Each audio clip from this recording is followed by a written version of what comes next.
Hi everyone. Today I'm going to talk about AI-Perf, which is a benchmark we built recently.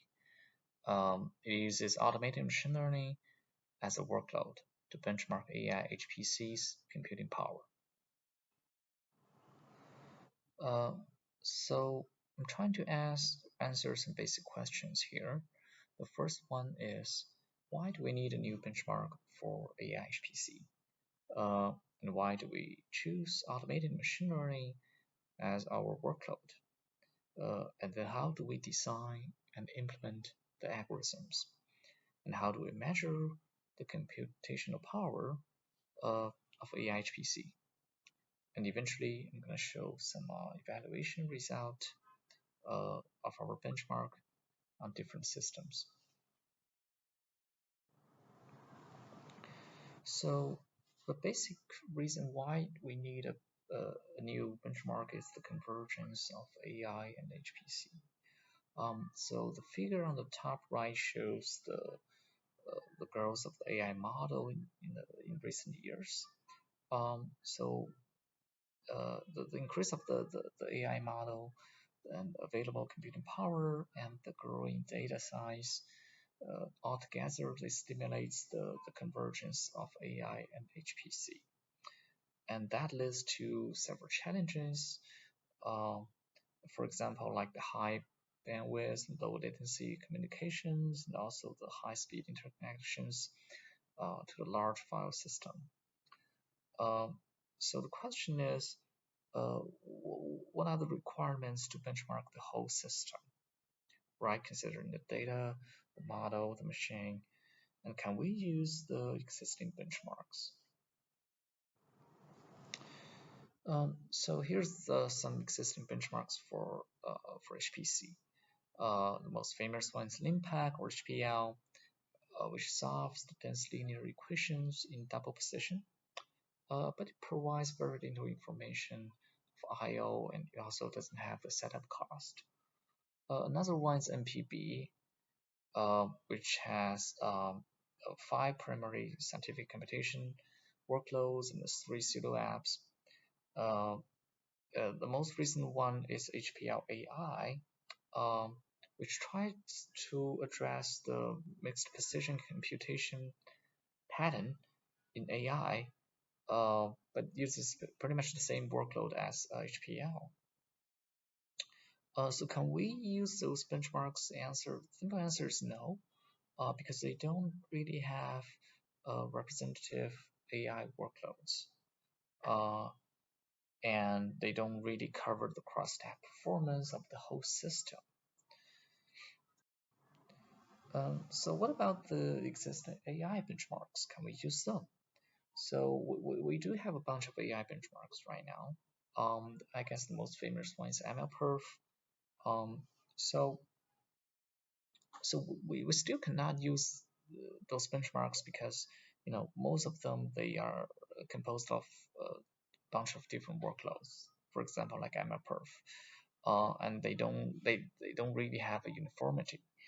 And the most important point is um, they are not adaptive to different scales of machines, which means every time you want to benchmark a system, different sizes, you need to tune the benchmark. So that requires a lot of human effort. And also, they don't really provide a simple uh, or metric to of the whole system uh, regarding the AI computing power, so that you can compare different systems or even rank them. So if we need to design a benchmark, what are the strategies and designs? There are several strategies. The first one is you can have a fixed problem size, for example, like LINPACK, but it has very limited scalability. You can also have a fixed time because normally larger computers they try to solve larger problems. And you can have a flexible size and time. You don't have to fix them at all, which is the strategy we take. What about the design? So the goal can be, you can try to benchmark the whole system, or you can just try to benchmark one aspect, and we choose to benchmark the whole thing. And for the workload part, we need to choose a representative workload. In our case, representing AI. And the most important thing is the workload has to uh, scale with the scale machines automatically, which is very hard. And also, you need to have a simple metric, so that you can easily compare and even rank different systems. Uh, and you can also have a fixed implementation, or you can have a pencil and paper style like NPB, and we choose to have a pencil and paper style, which means we have a bunch of customizable configurations. Um, so we choose, as I said, we choose automated machine learning as our workload. So what is automated machine learning? It's basically a pipeline, so that you can process data, and then you can generate AI models automatically. Um, and which means you generate the architecture, the neural architecture, and then you try to tune the hyperparameters, and eventually you can evaluate those models. So the whole pipeline, the AutoML, can speed up the development, of AI uh, very much, and it's a desired workload for AI-HPC benchmarking because it is a representative AI application that covers the whole setup cost, the I/O information, and also its mixed precision computing power. Um, and also it is adaptive to various scales of machines automatically, right? I'm going to talk about that later. So, and it's also very expensive regarding the competition, which means it's also a good thing for AHPC. We don't really consider the data part because that's not relevant to the machine's computing power. And we also have some sort of warm up, or early stopping mechanism so that we can evaluate our model quickly. So here's the basic workflow of AIPerf. So the users they can access the primary node through SSH, and which you can collect a bunch of informations of all the workers, uh, and then this primary node, they just dispatch all the workloads to all the workers with Slurm, uh, according to the request and available resources. And then the workers, they got all the workloads, and they perform this architecture search of new model, and they train them parallelly. So on each worker, on each replica, the CPU they search for new architecture based on some historical model list, and then we put them in a buffer. And for the GPUs or accelerators, they load the model in a buffer, and also they load the data, and then they train them parallelly, and then they store the results back into the list. And eventually the benchmark will terminate once the conditions are satisfied. For example, like if you reach uh, the accuracy threshold of your AI model, and then the final results is gonna calculate based on the log files and then report it. So how do we measure the AI computing power for HPC? There are pretty much two perspectives. One is from HPC. So similar to flops, we use the so-called operation per second, or OPS, as our metric. Um, so the only difference is here the OPS is more like the computing in half or single, it's mainly half precision. Uh, and for flops, it's basically double precision. So this is different. You can use NVIDIA profiling too to do this, but it's very slow. So that means you can only use a data partition for your estimation. I'm going to talk that later. Uh, and that's not ideal. So we definitely need a new approach. There's another perspective to measure the computing power, which is just we add a coefficient, right? It's based on the AI model, which is the accuracy. add it as a coefficient on top of the ops, and you have this so-called regulated score. But we don't really use that actually. In this case, we just use the ops right now as the one final score of your system. So as I said, there are two approaches to measure the ops. One way is to do it analytically. So if you have a given AI model, then you have the computational graph, and then you have the hyperparameter configuration, and you also have the data. If you have all the three things, you can just calculate the operation you need to pass one example data, for example, like an image, through the computational graph forwardly and backwardly. Uh, you can also do that with the existing profiling tools, for example, like AIPerf for NVIDIA's GPUs, which uses kernel replay to count the certain operations in the calculation in certain position. So basically, we try to do this analytically, and that's why we treat it as the math problem. Um, so that means we don't really consider any special optimization, whether it's software or hardware. But if you do have that, for example, if you do have Tensor Core on the NVIDIA GPU, that's gonna reduce the operation, or it's gonna it's gonna compute faster, which either way results in a higher ops eventually. So what about the operations in your network in an AI model? So most computations are products, which is basically equivalent to multiply accumulate. Um, and the total operation you need is just a calculation. You need to calculate the gradients, and also the operation you need to update all your parameters in your AI model. And here for the updating part, we only consider the very basic algorithm, which is a stochastic gradient descendant, as our baseline. We don't really consider uh, any other algorithm like Atom or whatever, which is more complicated. Um, and then we just so the basic idea is we break the whole model down to different parts, different components, or we call layers. And for each layer, we just compute the operation that you need to train the model in the forward pass and the backward pass. And eventually you can add them all together and you have the number analytically. So here's an example.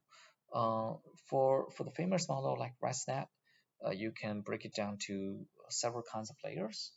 You have the convolutional layer, which is the most important one.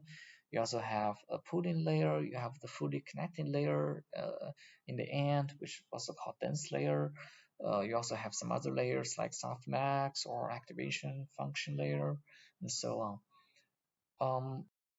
So here's the overview of the operation you need of the ResNet components in the forward pass. So you can break it down into those kind of layers, and for each kind, you can write down expression of the computation you need in the forward pass. Consider the the layers, parameter, and also the data size. Uh, what about the backward pass? It's more complicated actually. So in the backward pass, you need to calculate the gradients for the intermediates and the parameters. So that if you do that, carefully with your math, and you get number is roughly twice as that of the forward pass. And also you need to update the parameters, right? So if you can write down the total number of the parameters in your layer, and based on SGD, you just double the number and you have the operation you need. So you put all those things together, you have the total operation of your convolutional layer in the backward pass, uh, which is in the red. And since the K, which is the kernel size of your convolutional layer, yeah, and also the channel, input channel and output channel, they are typically small numbers. So the total operation in the backward pass is just roughly twice as that of the forward pass, for the convolutional layer. So for dense layer, the basic idea is the same. So for the intermediate gradients, it's basically just the loss gradients multiplied the Jacobian matrix, and for the parameter gradients the same. And you can write down the total parameters of your layer, and then you double the number. That's the operation you need to update your parameters, and you put all those numbers together. You also have the total operation number you need to train your dense layer in the backward pass. But this is kind of different. This is a different number. Uh, so the operation you need in the backward pass for the dense layers is pretty much triple the value of the forward pass, which is different than the convolutional layer. There are some other layers, but if you do the math carefully, you can see that all those operations you need to, whether it's in the forward or backward pass, is pretty much ignorable. So it's pretty much just the most important thing is to consider is the convolution layer, and you also need to consider dense layer. But that's pretty much it. So as I said, there are different approaches for this ops, right? What I just described is our analytical method. So there are some other methods. For example, you can have the TensorFlow's profiler. You can also have the NVIDIA's NVProf. Um, so for the TensorFlow profiler, it only counts the operations in the forward pass, not the backward. For the NVProf, it does both, but it's a black box and it's very slow, which means you can only do the calculation based on very small data, uh, and that's just not not ideal. So we compute this operation number. We try to compare different methods. We try to validate our method. We do that by using ImageNet, which is a large data set on ResNet 50. Uh, and we can get the analytical result of each layer in the forward and backward pass, and eventually the total of each image, each data example, and we compare this value uh, to to that value, coming from uh, the other two methods, and eventually we compare them. So here's the table showing the result of the three methods. Um, and you can see that for the in the training part for the forward pass, you have very similar results. For the validation, for the validation data set, it's also the same thing. And eventually you put them together, you have the total operations per epoch, and you can see that our results very close to the result coming from the NVProf or the TensorFlow profiler. But we do it very quickly. Um, so when you do the benchmark, as I said, we have a bunch of configurations. We use a basic primary replica configuration, and we use each physical layer as a node in our evaluation. Um, and So basically, you have a bunch of fixed configurations, and you have flexible configurations. For the fixed part, it's just, as I said, we use a primary replica configuration, and all the algorithms, basic, AutoML algorithms, they are fixed, and the data set is fixed, um, uh, and the model is fixed, right? Uh, but you can choose different deep learning software. Here we use TensorFlow, but you can also use some other things. And also some other hyperparameters like the batch size, or the gradient algorithm, or the learning rate. You can choose different values, um, but we provide the default value. But we also have some basic requirements. So all the computations, you have to perform them in half precision or single or double, but you cannot do them in int. And you also have to reach your final model's accuracy has to be 70% or higher. That's the threshold. So we evaluate our benchmark on two systems. One system is the NVIDIA DGX cluster. That is up to 50 servers with 400 NVIDIA GPUs. We also have another system, Huawei Atlas. We have 512 servers with up to more than 4,000 NPUs. And we use each physical server as a node. So we do the evaluation actually not on the machine, just on the machine. We do it in the container environment, which is much easier. Uh, and it's also very efficient actually. So we wrap all the dependencies and services in the container, and we deploy them with Kubernetes. And eventually we use, as I said, we use ops as the major score that is calculated from all the log files. So here's the result. On the left is just the score. You can pretty much ignore the figure on the right. That is the score we don't use. You could just focus on the left figure. So each line represents one evaluation. So you can see that we do the evaluation on NVIDIA's GPUs, and we also do it on Huawei's Ascend 910s, which we call NPU. You can see that once it's converged, it's pretty stable over time. And the achievable score is actually twice as that of NVIDIA for Huawei, because their theoretical computing power is actually double the size of the NVIDIA GPU. So here's the GPU utilization in the benchmark. So basically, we can, on the left is the GPU utilization, on the right is the GPU's memory utilization or usage. So basically, we can keep the GPUs pretty busy, you know. And also, you have some jobs occasionally, then that just comes from the interface between the training stages, because you have the data loading, and you have to compile the computational graph and so on. So you do have this dense.